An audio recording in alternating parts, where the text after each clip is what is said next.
Marçal tornado inelegível por abuso de poder econômico. Bolsonaro tornado inelegível por se reunir com embaixadores para falar de segurança nas eleições.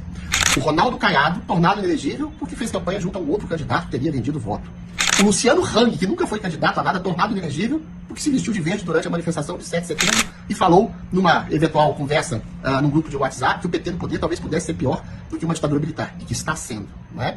Ou seja, não existe eleições no Brasil mais. Existe uma jurisprudência de censura de tornar inelegível qualquer pessoa que esteja unida ao espectro da direita e do conservadorismo brasileiro.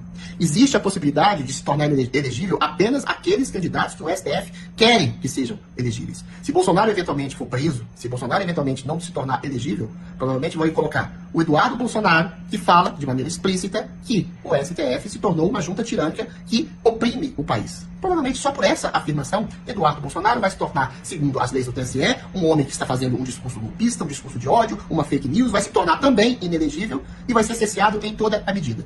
Tarcísio Gomes de Freitas não fala nada sobre o STF, talvez seja um candidato mais palatável nesse sentido. A questão que se coloca é que não há eleições, não há democracia. Então, quando a direita fala de uma negociação em relação ao STF, ao TSE, para angariar a anistia, por exemplo, também está dando murro em ponta de faca, porque o Alcolumbre fala. Se o Congresso aprovar, o Alcolumbre já disse que o Senado não vai aprovar nada, falando exatamente que a anistia não é do interesse da população, que a anistia é uma pauta ideológica quando pessoas estão morrendo na cadeia. Todo o sistema, toda a jurisprudência da censura e da perseguição está completamente alinhada a um único discurso. Mesmo se Lula foi empichado, assume Geraldo Alckmin, que seria a direita liberal limpinha e irresponsável, que chancelaria todas as perseguições, todas as censuras. Não vai mudar nada. Alckmin seria talvez até pior que Lula.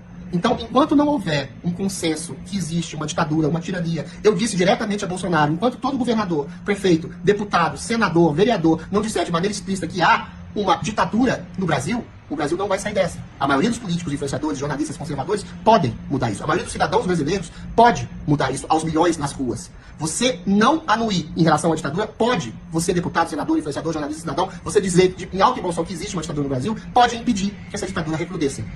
Ou vão esperar que Bolsonaro seja preso, que as outras pessoas morram na cadeia para tomar tempo. Ao que tudo indica, ninguém será anistiado. Ao que tudo indica, não vai haver eleições limpas no Brasil, porque vai haver parcialidade da própria justiça eleitoral, mais uma vez, proibindo que candidatos sejam eleitos e censurando os candidatos plausíveis da direita brasileira. O Brasil parece que vive um pesadelo, uma realidade de uma ditadura, e sonha que pode dirimir essa ditadura conversando com o Carrasco. É preciso esperar que Bolsonaro seja preso, que as pessoas morram na cadeia, para que você, cidadão brasileiro, acorde?